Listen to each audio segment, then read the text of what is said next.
এই দীর্ঘ সময়ের ব্যবধানে সোনারগাঁয়ের আবহাওয়া পাল্টে গেছে বহুলাংশে। সরাসরি ফৌজদার সাহেবের বাসস্থানে না গিয়ে ভুলুয়ার সদরে এসে শরীফ রেজা দেখলেন বাতাস বেজায় গরম। খই ফুটছে সেনাপতি জাফর আলীর মুখে। শাহ ফখরুদ্দিন সাহেবের এক বিশেষ কক্ষে বসে উষ্ণ কণ্ঠে কথা বলছেন জাফর আলী খান। শাহ ফখরুদ্দিন সহ ফৌজদার সোলাইমান খান সাহেব আর জাফর আলী খান এই তিনজন মাত্র লোক ছিলেন কক্ষটিতে। সোলাইমান খান সাহেব নিজ গরজে এসেছেন শাহ সাহেবের মোলাকাতে। জাফর আলী এই মাত্র সোনারগাঁ থেকে এলেন। জাফর আলী এখন এই ভুলুয়াতে অধিক সময় থাকেন। ফরিদাবানুর হৃদয় রাজ্যে ইনসান আলী বা অন্য কাউকে প্রবেশ করতে না দিয়ে সে রাজ্য তিনি সেই থেকে একাই দখল করে আছেন।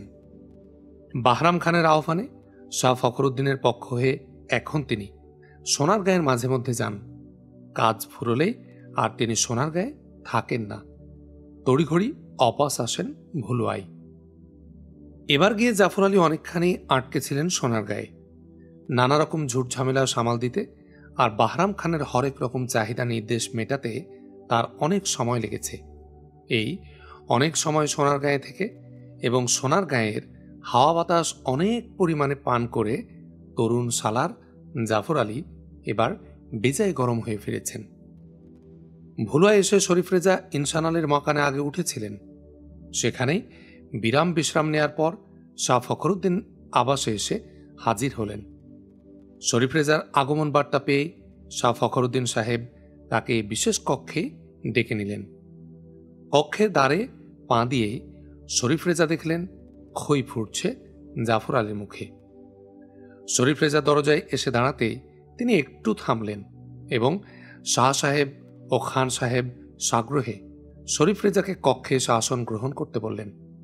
সবার সাথে সালাম বিনিময় করে আসন গ্রহণ করতে করতে শরীফ রেজা হাসি মুখে জাফর আলীকে প্রশ্ন করলেন, কি ব্যাপার, ভাই সাহেবকে যে বেজায় পেরেশান মনে হচ্ছে? জাফর আলী তখনও আবেগের মধ্যেই ছিলেন। শরীফ রেজার আগমনে বক্তব্যে তার কিঞ্চিত বিরতিপাত ঘটলেও আবেগ তার পূর্ববতী ছিল। তিনি সখেদে জবাব দিলেন, আর বলেন না ভাই সাহেব, সোনারগাঁয়ের লোকেরা, বিশেষ করে মুসলমানেরা যে কত বড় আহম্মক তারা তা হাড়ে হাড়ে টের পাচ্ছে এখন। শরীফ রেজা আগ্রহী হয়ে বললেন, কি রকম?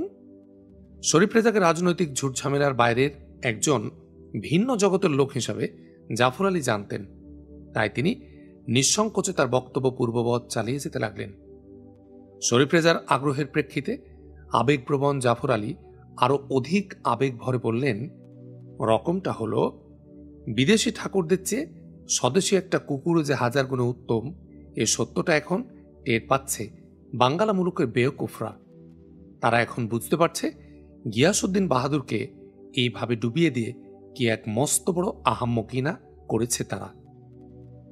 আহাম্মকি? হ্যাঁ, তাদের ভাষায় নির্জলা আহাম্মকি। এ নিয়ে এখন হেতাহতা আফসোস করছেন অনেক লোক। তাই নাকি? তাই নাকি মানে? ওই যে ওই মুসাফিরখানা লাড্ডু মিয়াকে তো জানেন, বেশ কয়েকদিন আপনার কাছেই ছিল। দিল্লির হুকুমতের এক অন্ধভক্ত। দিল্লির হুজুরদের তারিফে তো হর ওয়াক্ত ঝড় বয় তার মুখে, আর দিল্লির শাসকদের প্রসঙ্গে কথায় কথায় হাত উঠে তার কপালে। সেই লাড্ডু মিয়ার দিলেও যে কত দুঃখ। এবার যদি যান কখনো ওখানে, একটু টোকা দিলেই টের পাবেন। বলেন কি, লাড্ডু মিয়া? হ্যাঁ, ওই লাড্ডু মিয়া। নিতান্তই সইতে না পেরে একদিন সে আমাকে বলেই ফেলল ফাঁকে পেয়ে, হুজুর, আপনাদের চেয়ে তো আর কম ভালোবাসি না আমি দিল্লির ওই সব শাসকদের, কিন্তু এদের জন্য এই যে আপনারা যান প্রাণ ছেড়ে দিয়ে লড়লেন সবাই, তা কি এই জন্যে এসব হতে লাগলো? কি এর বিহিত কি কিছুই করার নেই আপনাদের? এবার কথা ধরলেন ফৌজদার সোলাইমান খান সাহেব। তিনি বললেন, খাঁ সাহেব কিন্তু শুরু থেকে আফসোস আর অভিযোগই পেশ করছেন। কি ঘটছে ওখানে, কিসের বিহিত চাই সবাই, এসব কিছু স্পষ্ট করে এখনো কিছু বলেননি। জাফর আলী বললেন, বলবো আর কি, আপনারা তো অবসর ফুরসত নিয়ে ফাঁকে এসে বিলকুল বেঁচে গেছেন এসব ফ্যাসাদ থেকে, কিন্তু আমার তো জান ঝালাফালা। আমার এই হুজুর এখানে ভুলুয়ায় এসে থাকায় কার কাছে যাবে সবাই দিশে করতে পারছে না, ফলে ওখানে গেলে এখন সবাই এসে ঘিরে ধরছে আমাকেই। ফৌজদার সাহেব অতৃপ্ত কণ্ঠে বললেন, কিন্তু কেন? শাসনযন্ত্র অচল হয়ে গেছে বলে? বিচারাচার শাসন নিয়ন্ত্রণ বলে কি আর কোনো কিছু আছে সেখানে? হুজুর তো ইতোমধ্যে এ সম্বন্ধে অনেকখানি অবগত হয়েছেন। তিনি নিজেও কিছুটা দেখেছেন, আর নানাভাবে এসব খবর এখন হর হামেশাই পাচ্ছেন। জাফর আলী শাহ ফখরুদ্দিন সাহেবের প্রতি ইঙ্গিত করলেন এবং আপনভাবে বলেই চললেন, খুন খারাপি, লুটতরাজ দিন দিন বেড়েই যাচ্ছে তরতর করে। বিচারের নামে শুরু হয়েছে প্রহসন। ক্ষমতাসীন ব্যক্তিরা প্রত্যেকে নিজ নিজ স্বার্থ আর খেয়াল খুশি মতো ক্ষমতা প্রয়োগ করছে। নিয়মনীতির তোয়াক্কাই কারণে এই কিছু। ফলে সাধারণ মানুষের জীবন, বিশেষ করে নিরীহ মানুষের জীবন একদম বিপন্ন হয়ে উঠেছে। ফৌজদার সাহেব সবিস্ময়ে বললেন, বলেন কি? তা বাহরাম খান সাহেব কিছু বলছেন না? উনি কি বলবেন? উনার সমর্থনেই তো হচ্ছে সব। উনার সমর্থনে? হ্যাঁ, তাকে খুশি রেখেই তো ফায়দা উঠছে সবাই। যে যত বেশি খুশি রাখতে পারছে তাকে, তার দাপট তত এখন দুর্বার। প্রশাসনের অস্তিত্ব প্রায় বিলুপ্তির পথে এসেছে। কি বলছেন আপনি? এত শিগগির এতটা অবনতি? কেন হবে না? রাজ্যের রাজা যদি এতটা উদাসীন হন, তাহলে প্রজার জীবন বিপন্ন হতে আর কত সময় লাগে? এই সুযোগে ওদিকে আবার চারপাশের অমুসলমান রাজা জমিদারগুলো ফনা তুলেছে ফোঁস করে। কৌলিন্য প্রথার জাঁতাকলে নিষ্পেষিত সোনারগাঁয়ের চারপাশের যেসব নিম্নবর্ণের হিন্দুরা মুসলমানদের শাসনে সহায়তাকারী শক্তি হিসেবে আত্মপ্রকাশ করেছিল, এই সব রাজা, জমিদার আর বর্ণ হিন্দুরা ওদের উপর তাদের পূর্ব আক্রোশ চরিতার্থে এখন চরমভাবে উঠে পড়ে লেগেছে। এখন তারা ওই সব নিম্নবর্ণের হিন্দুদের নানাভাবে নাস্তানাবুদ করছে এবং তাদের উপর অমানসিক জুলুম চালিয়ে যাচ্ছে। ইসলামের নীতি আদর্শের প্রতি শ্রদ্ধাশীল হওয়ার জন্যে নিম্নবর্ণের হিন্দুদের এই যে দুর্ভোগ, এই দুর্ভোগের প্রতিও একজন মুসলমান শাসক নজর দেওয়ার তাগিদ বোধ করছেন না। এর চেয়ে পরিতাপের বিষয় আর কি হতে পারে? এ মুলুকে মুসলিম শাসনের জন্য এ উদাসীনতা যে কতটা অনিষ্টকর, এ কথা বুঝাবেই বা কে তাকে? আশ্চর্য! তাহলে বাহরাম খান সাহেবের এই উদাসীনতার কারণটা কি? কারণটা আমার হুজুরি ভালো জানেন আমার চেয়ে, আমি বলবো কি? শাহ ফখরুদ্দিন সাহেবের প্রতি পুনরায় ইঙ্গিত করলেন জাফর আলী খান। শাহ ফখরুদ্দিন সাহেব প্রথম থেকে গম্ভীর হয়ে বসেছিলেন এবং গম্ভীর হয়ে জাফর আলীর বক্তব্য শুধুই শুনছিলেন। কোনো সাড়া শব্দ বা সওয়াল জবাব কিছুই করেননি। জাফর আলীর এই বক্তব্যে তিনি নাখোশ না হলেও খুশি ছিলেন এমন বলা চলে না, বরং কিছুটা বিব্রত বোধই করছিলেন। জাফর আলীর এই ইঙ্গিতের প্রেক্ষিতে তিনি নীরস কণ্ঠে বললেন, এত যখন বলছো তখন ওটুকু তুমিও বলো। আমাকে আর টানছো কেন খামাখা? কিঞ্চিত অপ্রতিভ হয়ে জাফর আলী বললেন, জনাব। শাহ ফখরুদ্দিন সাহেব এবার তাকে প্রশ্ন করলেন, বাহরাম খান সাহেবের ওই উদাসীনতার কারণটা কি মনে হয় তোমার কাছে? জাফর আলী স্বচ্ছ কণ্ঠে বললেন, কারণটা তো হুজুরও একটাই, তিনি দিল্লির হুজুরের গোলাম। গোলামি করতে যতটুকু প্রয়োজন তার বেশি কিছু করার আগ্রহের তার অভাব। গোটা বাঙ্গালা মুলুকের উপর একাই তিনি একচ্ছত্র প্রভুত্ব খাটাবেন বলে যে নেশা নিয়ে গিয়াসউদ্দিন বাহাদুর সাহেবের বিরুদ্ধে তিনি লেগেছিলেন, তা চরিতার্থ না হওয়ায় সে নেশা তার কেটে গেছে। কাজেই 10 জনের 10 রকম ফ্যাসাদ মুসিবত দেখতে গিয়ে জানের আরামটা হারাম করতে আর তিনি রাজি নন। বটে জনাবের তো এ সবই জানা। দিল্লি সুলতানদের মতিগতির উপর, বিশেষ করে সুলতান মোহাম্মদ বিন তোঘলকের মানসিকতার উপর তিনি আদৌ আর আস্থাবান নন। তার মতে সুলতান মোহাম্মদ বিন তোঘলক সাহেব সর্বাপেক্ষা অধিক অস্থির মনের মানুষ। কোন মুহূর্তে তাকে যে সোনারগাঁয়ের এই শাসনকর্তার দায়িত্ব থেকে দিল্লিতে সরিয়ে নিয়ে অন্য দায়িত্বে ফেলবেন এ মোহাম্মদ বিন তোঘলক, এ সম্বন্ধে মোটেই তিনি নিশ্চিত নন। ফলে প্রশাসনের বেলনা অধিক বেলতে গিয়ে খামাখা জানটা তিনি কালো করতে নারাজ। গতানুগতিক নিয়ম যতটুকু চলে তাতেই তিনি খুশি। সোনারগাঁয়ের শাসন নিয়ে বেশি কিছু মাথা কামানোর আগ্রহ তার নেই। ফৌজদার সোলাইমান খান সাহেব আর শরীফ রেজা একসাথে আওয়াজ দিলেন, তাজ্জব! শাহ ফখরুদ্দিন সাহেব আরো অধিক গম্ভীর কণ্ঠে বললেন, তাহলে এই ব্যাপারে কি করতে চাও তুমি? জাফর আলী বললেন, আমার তো নিজস্ব কিছু করার নেই হুজুর, বিষয়টা আপনার কাছে পেশ করা আমার কর্তব্য, তাই আমি তা করলাম। এরপর আপনি যা হুকুম করবেন তাই আমি করব। আপনার নির্দেশের বাইরে তো কখনো যায়নি। আপনি যা হুকুম করেছেন বারবার তাই আমি করে আসছি। তা বিষয়টাকে আমার কাছেই পেশ করার প্রয়োজন এই খেয়াল তোমার মাথায় এলো কি করে? সে কি হুজুর, আপনাকে ছাড়া এসব কথা আর কার কাছে বলবো? কিন্তু সে আমাকেই, তা কেন? বলেন কি জনাব, বাহরাম খান হুজুরের আপনি অত্যন্ত বিশ্বস্ত লোক, ক্ষমতার দিক দিয়েও তার পরেই আপনার স্থান। প্রতিকার কিছু করতে কেউ পারলে একমাত্র আপনিই তা পারবেন। শাহ ফখরুদ্দিন সাহেব এবার তীক্ষ্ণ নজরে জাফর আলীর দিকে তাকালেন এবং তীক্ষ্ণ কণ্ঠে বললেন, তোমাকেই যদি বলি আমি প্রতিকারের পথ একটা বাতাও, তাহলে কি করতে বলবে তুমি আমাকে? জাফর আলী ফাঁপড়ে পড়ে গেলেন। আমতা আমতা করে বললেন, তা হুজুর, সত্যি কথা বলতে কি তার যা এখন মানসিকতা, তাতে আরজ অনুরোধ করে ফল কিছু হবে না, এমনটি মনে হয় না। তাহলে যে ভুল আমরা করেছি সবাই, একমাত্র সে ভুলটা সংশোধন করতে পারলেই হয়তো প্রতিকার এর কিছু হবে। এছাড়া তো আর দোসরা রাহা কিছু দেখিনি। আরো অধিক শানিত হল শাহ সাহেবের নজর, আরো অধিক শানদার হল কণ্ঠ। তিনি প্রশ্ন করলেন, তা পারবে তুমি?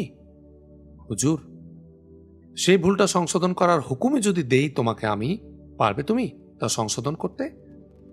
তা মানে আমি একা একা ছাড়া দুসরা পাবে কোথায়? জনাব, যে ভুল আমাদের হয়েছে তা সংশোধন করা প্রয়োজন। এই মুহূর্তে খোয়াব তুমি ছাড়া আর যদি দুসরা কেউ না দেখে, তাহলে আর সাথে পাবে কাকে? তার মানে তোমার হাতে হাতিয়ার আছে, অধীনে একটা বাহিনী আছে, পারবে তুমি সংশোধন করতে? তা কি করে সম্ভব হুজুর? এই এত বড় একটা শক্তির বিরুদ্ধে ওই ছোট্ট একটা বাহিনী নিয়ে কি করতে পারি আমি? তা যদি না পারো তো যাও, বহু দূর থেকে এসেছ, মাথাটা ঠান্ডা করে বিশ্রাম করোগে। হুজুর, আবেগের বশে অধিক হাত পা ছুড়ে নিজের জানের সাথে আমার জানটাও বিপন্ন করে তুলো না, যাও। জি আচ্ছা জনাব। নতমস্তকে বেরিয়ে গেলেন জাফর আলী। শাহ সাহেবের মন মেজাজের প্রেক্ষিতে শরীফ রেজা বা ফৌজদার সাহেব ক্ষণকাল কেউ কিছুই বললেন না। ফলে কক্ষের মধ্যে নিশ্চিম এক নিস্তব্ধতা বিরাজ করতে লাগল। কিছুক্ষণ এভাবে কাটার পর শাহ ফখরুদ্দিন সাহেব নিজেই এ নিস্তব্ধতা ভঙ্গ করে ফৌজদার সাহেবকে বললেন, দেখলেন এসব তরুণ সেপাইদের বুদ্ধির বহর। মাথা এদের গরম হলে এরা লাফিয়ে ওঠে সব কিছুর মোকাবেলায়। নিজের সাধ্য আর অগ্রপশ্চাৎ কিছুই এরা দেখে না বা ফলাফলের কোনো হিসেব কষে না। ফৌজদার সাহেব ইতস্তত করে বললেন, তা অবশ্য ঠিক, তবে শাহ সাহেব আপন খেয়ালেই বললেন, তবে লাভটা হলো লোক আরেকটা বাড়ল আমাদের। মানে সময়কালে একেও আমরা কাজে লাগাতে পারবো বলে মনে হচ্ছে। তা তো অবশ্যই, তবে সবুরে মেওয়া ফলে ফৌজদার সাহেব, আপনি আমার চেয়ে ঢের বেশি অভিজ্ঞ আর বিজ্ঞ ব্যক্তি। আপনাকে সমঝাতে যাওয়া আমার পক্ষে ধৃষ্টতা। ব্যতিব্যস্ত না হয়ে ধৈর্য ধরে অপেক্ষা করতে পারলে দেখা যাবে ক্রমে আমাদের ধ্যান ধারণার পক্ষে জনমত তৈরি হচ্ছে। জনমতটা পোক্ত হয়ে ওঠার পর আমরা যদি এগোই, এক ডাকে সবাইকে সঙ্গে পাওয়া যাবে। কিন্তু গিয়াসউদ্দিন বাহাদুর সাহেবের মতো জনমত গড়ে ওঠার আগে একা একা দাঁড়িয়ে গেলে হাজার ডাকেও একটা লোক আসবে না। শরীফ রেজা নীরব থাকতে পারলেন না। তিনি বললেন, কিন্তু পরিস্থিতির খবর যা পাচ্ছি জনাব, তাতেও সে জনমত পোক্ত হতে অধিক সময় লাগবে না। অল্প দিনের মধ্যে পরিস্থিতি আমাদের অনুকূলে আসবে বলে মনে হচ্ছে। আর ব্যাপার যদি তাই হয়, তাহলে তো আমাদের এখন থেকেই। হাত তুলেন শাহ ফখরুদ্দিন সাহেব, বললেন, ধীরে, তোমাদের মতো নওজওয়ানদের নিয়ে মুসিবতটা এখানেই। তোমরা অল্পতে অধিক উৎসাহী হয়ে ওঠো। এখনই ওসব নিয়ে অত বেশি ভাবছ কেন? শরীফ রেজার পক্ষে হয়ে ফৌজদার সাহেব বললেন, না, শরীফ বোধহয় বলতে চায়, মৌকা তো সব সময় আসে না, হঠাৎ যদি মৌকাটা এসেই যায়, তাহলে আমাদের অপ্রস্তুত থাকা ঠিক হবে না। মওকা মানে ওই জনমত। জনমত যদি অনুকূলে আসে আমাদের, তাহলে তো তার সদ্ব্যবহার আমাদের সঙ্গে সঙ্গে করা উচিত। নইলে কোন মুহূর্তে ওই জনমত যে আবার ঠান্ডা হয়ে যাবে বা বিপক্ষের হস্তক্ষেপে উল্টো দিকে মোড় নেবে, তার নিশ্চয়তা কি? শাহ সাহেব পুনরায় গম্ভীর হলেন। গম্ভীর কণ্ঠে বললেন, আরেকটু খোলাসা করে বলুন। কথাটা হলো, জনমতটা বিলকুলই একটা হুজুগের ব্যাপার। গরম গরম অবস্থায় হুজুগটা কাজে লাগানো না গেলে পরে সেটা নিতেই পড়ে, ওদি আর কাজ হয় না। ওদিকে আবার বিপক্ষ শক্তি কঠোর নীতি গ্রহণ করলে ভয়ে ত্রাসে ওই জনমত বিলকুল স্তব্ধ হয়ে যেতে পারে। উৎসাহী জনগণ দীর্ঘ অপেক্ষার পর না উম্মিদ হয়ে যদি হাল ছেড়ে দেয়, তখন তো পুনরায় তাদের উৎসাহিত করা সহজ কাজ হবে না। শাহ ফখরুদ্দিন সাহেব এবার নাখোশ কণ্ঠে বললেন, আপনার মতো প্রবীণ ব্যক্তির মুখেও এ কথা আমি শুনব, এটা আমি আশা করিনি। জনমত একটা শক্তি ঠিকই, কিন্তু যত গরমই হোক, ওই এক জনমতের বলেই বিশাল একটা শক্তিকে এঁটে উঠতে পারবো না আমরা। এ কথা ভাবছেন কেন? জি, বাহরাম খানকে আপাতত একা মনে হলেও সেক্ষেত্রে আদৌ তিনি একা হয়ে থাকবেন না। লখনৌতি আর সাদগাঁয়ের তামাম শক্তি ছাড়াও দিল্লির ওই বিশাল শক্তি মহাপ্লাবনের আকারে তার পেছনে ছুটে আসবে। এদিকটা কেন দেখছেন না? এর জবাবে শরীফ রেজা সঙ্গে সঙ্গে বললেন, জনমতটা আমাদের পক্ষে থাকুক আর না থাকুক, ওই তামাম শক্তি ছুটে আসবে সব সময়ই। ওদের হাত থেকে এ মুলুকটা বেরিয়ে যাচ্ছে দেখলেই ওরা সঙ্গে সঙ্গে ছুটে আসবে এভাবেই। এ ভয় নিয়ে অধিক পেরেশান হলে তো এ মুলুকটা আজাদ কখনো হবে না, বা কেউ তা করতে পারবে না। তার অর্থ তোমরা এই মুহূর্তে অগ্রসর হতে আগ্রহী? না, ঠিক সে কথা নয় জনাব। আমার বক্তব্য, এই জনমতটা পক্ষে থাকলে সুবিধে হয় অনেকখানি, এইটুকুই। নইলে কোন মুহূর্তে অগ্রসর হতে হবে আমাদের, সে নির্দেশ আপনার তরফ থেকে পাওয়ার আশা রাখি আমরা। আমাদের ভিন্ন কোনো ইচ্ছে ইরেদা নেই। কি যেন চিন্তা করে শাহ ফখরুদ্দিন সাহেব একেবারে সহজ হয়ে এলেন এবং স্বাভাবিক কণ্ঠে বললেন, তাহলে সে অপেক্ষাতেই থাকো নওজোয়ান, খামাখা ওসব নিয়ে মাথা গরম করে কাজ নেই। জনাব, ইচ্ছাকৃতভাবে শাহ ফখরুদ্দিন সাহেব মুখে হাসি টেনে বললেন, এসব কথা থাক, এবার বলো, এই যে দীর্ঘ সময়ব্যাপী এক লম্বা সফর করে এলে, তার ফলাফলটা কি তা আমাদের শোনাও। ফৌজদার সোলাইমান খান সাহেব ও শরীফ রেজা উভয়ে শাহ ফখরুদ্দিন সাহেবের এই পরিবর্তন লক্ষ্য করে দৃষ্টি বিনিময় করলেন এবং শরীফ রেজাকে নিরস্ত্র হওয়ার ইঙ্গিত দিয়ে ফৌজদার সাহেব উৎসাহের সাথে বললেন, হ্যাঁ হ্যাঁ, তাই তো, সেসব কথা শোনাও আমাদের। কোথায় গেলে, কি করলে, সেসব তো বলবে আগে। শরীফ রেজা অল্প একটু থামলেন, তারপর তার ভ্রমণের তামাম কাহিনী তিনি একে একে বয়ান করে শোনালেন। সবশেষে জানালেন, বাঙ্গালা মুলুকের স্বাধীনতা সম্বন্ধে কম বেশি সকলেই খুব উৎসাহী এবং এ মুলুক আজাদ হোক, এটা সকলেরই কাম্য। শাহ ফখরুদ্দিন সাহেব এ প্রেক্ষিতে প্রশ্ন করলেন, সাহায্য সহানুভূতির ব্যাপারে তাদের আগ্রহটা কেমন বুঝলে? শরীফ রেজা বললেন, অধিকাংশেরই দেখলাম সুসংগঠিত বাহিনী অর্থাৎ সামরিক বল তেমন কিছু নেই। প্রায়জনই কিছু কিছু শিষ্য মুরিদ নিয়ে বিচ্ছিন্নভাবে দিনের কাজ করছেন। তবে সময়কালে শক্তি দিয়ে সাহস, সাহায্য করার আগ্রহ অনেকেই প্রকাশ করেছেন। আচ্ছা, হজরত শাহজালাল হুজুরের মতো এক সময় অধিক শক্তি ছিল যাদের, তারা প্রায় অনেকেই ইবাদতে ধ্যানস্থ হয়ে গেছেন। সামরিক দিক দিয়ে তাদের তৎপরতা এক্ষণে খুব কম, তবে তারা ছাড়াও অনেক জঙ্গি লোকই দিন প্রচারের কাজে জেহাদ করে যাচ্ছেন। তারাও অনেকে সাধ্যমতো করবেন, এ ভরসা পাওয়া গেছে। কদল খাঁ গাজী সাহেব, তিনি কি বললেন? শরীফ রেজা উৎসাহ ভরে বললেন, তাকে জনাব সবসময়ই পাওয়া যাবে বিপুল তার উৎসাহ। তাই? জি, জনাবকে তিনি বেশ ভালোভাবেই চেনেন দেখলাম। হ্যাঁ, তার সাথে একাধিকবার পরিচিত হওয়ার মৌকা আমার জুটেছে। আমার প্রতি তার মধ্যে একটা আন্তরিক টান পয়দা হয়েছে বলেই আমি মনে করি। জি জি, তার মধ্যে সেটা আমি পুরো দস্তরই দেখতে পেলাম। আপনার কথা বলতে তিনি অত্যন্ত উৎফুল্ল হয়ে উঠলেন।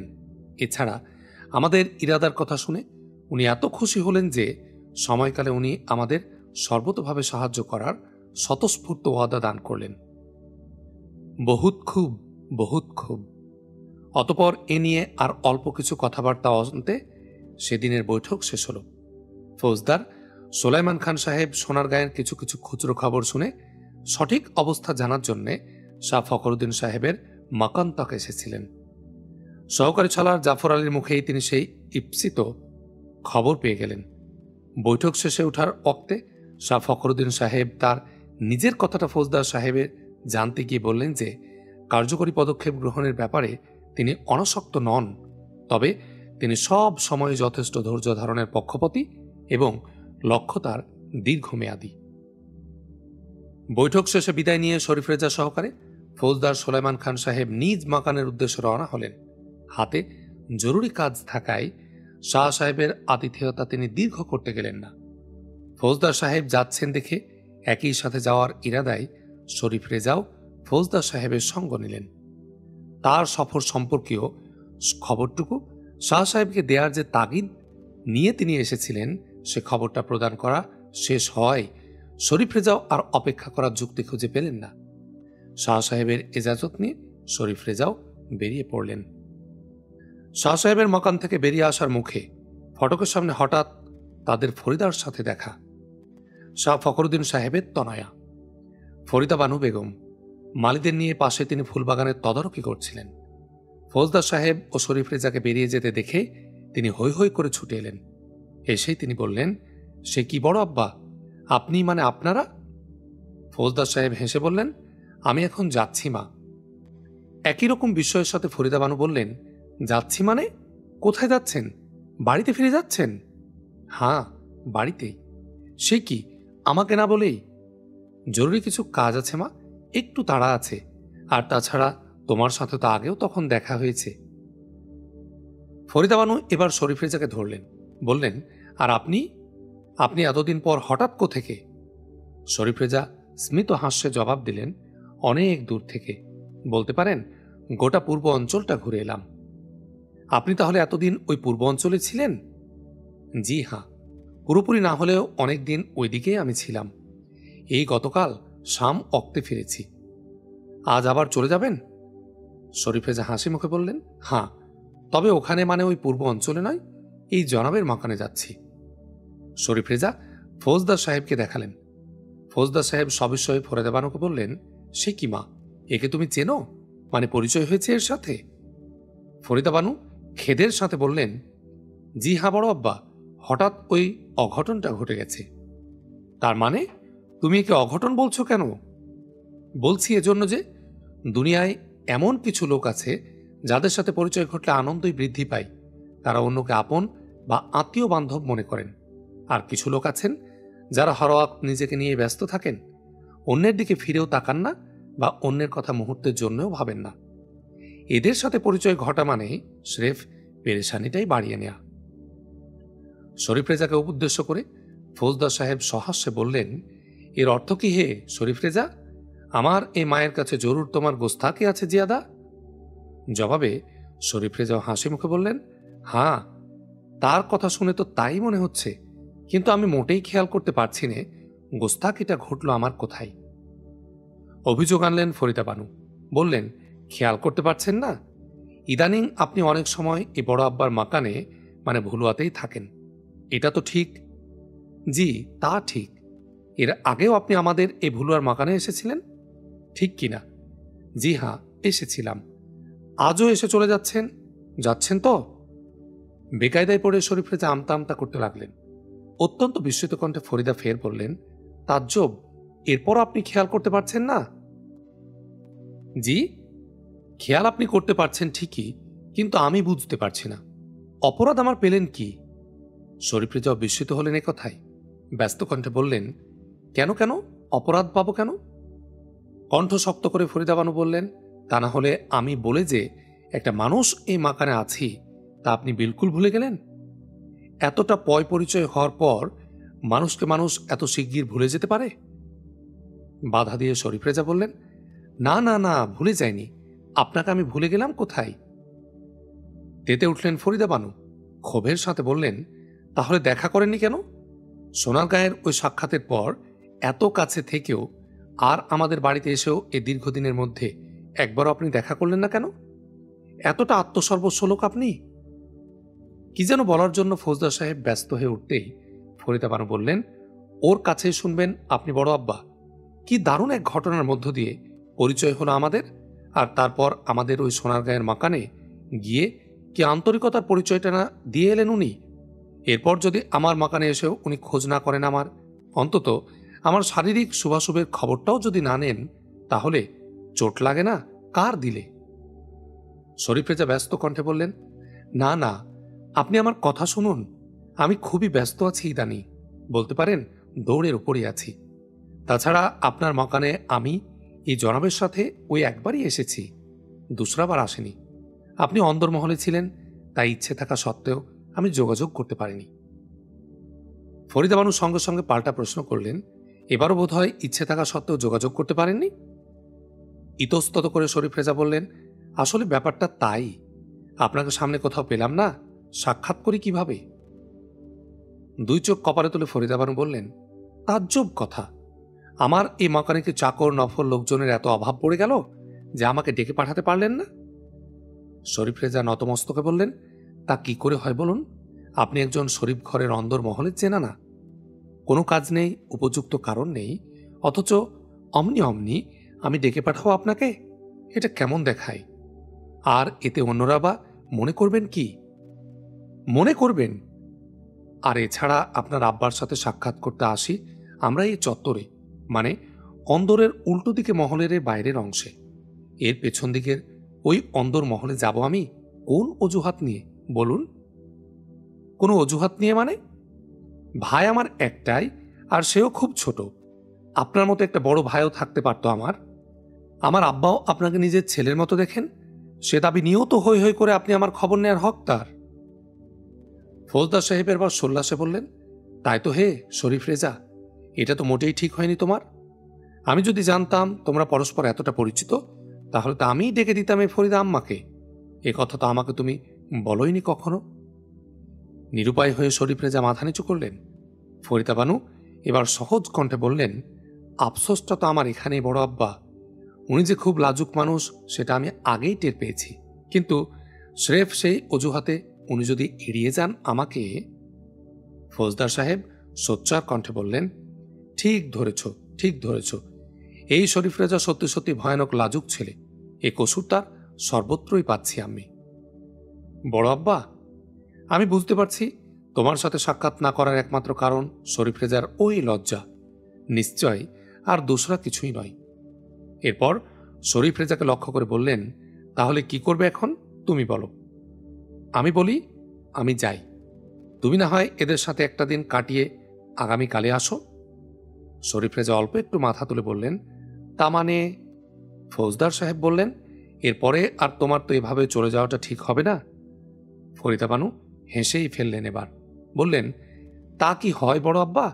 কাউকে জোর করে আটকে রাখলে না তিনি না আমি কেউ কি সহজ হতে পারবো আমরা? না আলাপ করে আরাম পাবো?